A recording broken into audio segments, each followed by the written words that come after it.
Halo guys, selamat datang. Kembali lagi bersama saya Jonathan. Dan hari ini kita akan membahas tentang ini. Nah, mari kita simak video berikut. Remote sensing adalah suatu ilmu, seni, dan teknik dalam usaha mengetahui benda dan gejala dengan cara menganalisis objek dan arah tanpa adanya kontak langsung dengan benda, gejala, dan objek yang dikaji. Penginderaan jauh diawali penemuan teknologi kamera dikarenakan remote sensing menggunakan konsep gambaran suatu objek yang sifatnya dapat ditangkap oleh alat, sehingga suatu data dan gambaran dapat dibaca oleh alat tersebut. Kamera bekerja berdasarkan prinsip-prinsip fisika optik, di mana sensor yang digunakan tidak bersentuhan langsung dengan objek yang diamati, tetapi hanya menyerap dan menangkap cahaya yang dipantulkan kembali oleh objek. Pengamatan mengenai suatu objek yang mungkin berjarak jauh tanpa bersentuhan atau mendatangi objek secara langsung menimbulkan penggunaan remote sensing atau penginderaan jauh, akhirnya digunakan sebagai istilah umum yang dikenal sampai sekarang. Komponen remote sensing: sistem tenaga. Penginderaan jauh menggunakan dua sumber tenaga, yaitu sumber tenaga matahari dan sumber tenaga buatan. Sumber tenaga buatan ada sebagai pengganti sumber matahari karena ketika malam hari di suatu tempat tidak ada sumber tenaga, maka dipakai sumber buatan yang disebut pula dengan tenaga pulsa. Penginderaan jauh yang menggunakan tenaga matahari itu dikenal dengan sistem pasif, sedangkan yang menggunakan tenaga buatan disebut dengan sistem aktif. Atmosfer. Energi yang masuk ke permukaan bumi tidak seluruhnya sampai, tapi hanya sebagian kecil masuk ke permukaan bumi. Energi tersebut diambil oleh atmosfer melalui serapan, dipantulkan dan diteruskan. Detektor. Dalam perekaman objek diperlukan wahana, tenaga alami, atau buatan objek yang direkam, alat sensor, dan detektor.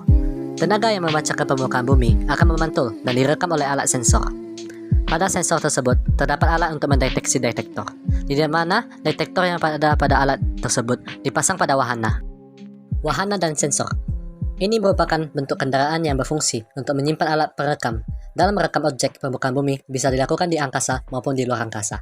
Wahana yang digunakan di penginderaan jauh diantaranya balon udara, pesawat terbang, pesawat ulang-alik, drone, satelit, dan sebagainya. Setiap jenis kendaraan memiliki kerincian objek yang berbeda. Semisal, pesawat terbang memiliki kerincian objek yang dapat terus ditingkatkan karena pesawat dapat terbang pada ketinggian yang berbeda. Sedangkan satelit memiliki kerincian objek yang bergantung pada piksel karena ketinggian wahana satelit sudah ditentukan. Sensor adalah alat yang berfungsi sebagai penerima tenaga pantulan maupun pancaran yang direkam oleh detektor. Sensor sering juga disebut sebagai alat perekam. Berdasarkan proses perekamannya, sensor dibedakan menjadi dua, yaitu sensor fotografi dan sensor elektronik. Sensor fotografi ini bergantung pada kamera sebagai sensor utama, sedangkan elektronik menggunakan sinyal elektronik yang dipantulkan atau dipancarkan. Receiver. Data penginderaan jauh ini diperoleh melalui dua cara, yaitu dengan cara manual yang menggunakan cara visual dan digital yang menggunakan komputer. Dan yang terakhir, data management. Ini merupakan sebuah data yang dapat dikelola oleh orang atau lembaga yang memakai data penginderaan jauh. Data penginderaan jauh dapat dimanfaatkan dalam berbagai bidang. Penginderaan jauh dalam proses satelit seperti tampak pada gambar di atas melalui berbagai proses berikut. Spektrum elektromagnetik. Sinar matahari sebagai spektrum elektromagnetik mengenai sasaran objek yang diinginkan. Ini dapat dibagi dalam beberapa daerah yang terentang dari sinar gamma, gelombang pendek berenergi tinggi, sampai pada gelombang mikro dan gelombang radio dengan panjang gelombang sangat panjang. Dan berikut ilustrasi spektrum elektromagnetik. Penyinaran. Matahari sebagai sumber energi alami digunakan dalam proses satelit sebagai sistem pasif. Sinar yang masuk dihambat oleh atmosfer melalui serapan pantulan dan kemudian diteruskan.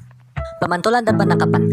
Hasil penyinaran dari sasaran objek yang berupa pantulan kemudian ditangkap oleh alat perekam data atau citra satelit.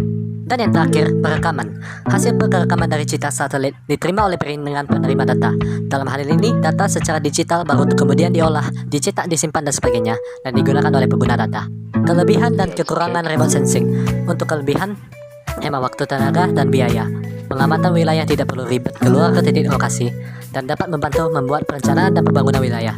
Sedangkan untuk kekurangannya, ini memerlukan pembelajaran lebih lanjut tentang penggunaan alat ini, alias perlu keahlian. Yang kedua, sisi harga, dan yang terakhir, sulit untuk memperoleh citra dan resolusi spasial yang baik. Demikian dari saya, terima kasih atas perhatiannya.